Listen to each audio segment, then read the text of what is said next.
அருப்பெரும் ஜோதி தனிப்பெருங்கருணை அருப்பெரும் ஜோதி சிவய சிவசிதம்பர ராமலிங்காய பரபரமணை நம சர்க்குருநாத சண்முகநாத அருப்பெரும் ஜோதி அகத்தீசாய நம. 18/1/2025 சனிக்கிழமை காலை உணவாக இட்லி சாம்பார் வழங்கப்படுகிறது. உணவு வழங்கப்படும் இடம் டவுன் கண்டியப்பேரி அரசு மருத்துவமனை மாடியில் உள்ள ஈசிஆர் சேவை மையம் ஆர் சோயா தொண்டு நிறுவனம். அதில் உள்ள ஆதரவற்றோர்கள், முதியோர்கள், மாற்றுத்திறனாளிகள், மனநலம் பாய்த்தவர்களுக்காக இந்த உணவு வழங்கப்படுகிறது. இன்றைய அன்னதான உபயதாரர்கள் உயர் திரு ரகுபதியா பானுமதியம்மா குடும்பத்தார்கள், மூளைக்கருப்பட்டி அவர்கள் மகன் ராம்குமார்னு ஜானகி தம்பதியர்கள், குழந்தைகள் அக்ஷய் சகானா அவங்க இருக்கிறது யூஎஸ்ஏ கொலம்பஸில். உபயதாளுக்கு எல்லா வளமும் நலமும் கிடைக்கணும். உங்கள் மேற்கொள்கிற வெற்றி அடையணும்.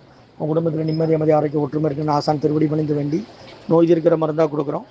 வாங்கி பயனடைங்கம்மா. முருகான்னு சொல்லி சாப்பிடுங்க. ஸ்ரீ அகத்தியர் சன்மார்க்க சங்கம் ஓங்காரக்குடியில், துறையூர், திருச்சி கிளை, திருநெல்வேலி. ஓம் அகத்தீசாய நம. ஓம் ஆறுமுக ரங்க மகாதேசியாய நம. முருகா சரணம்.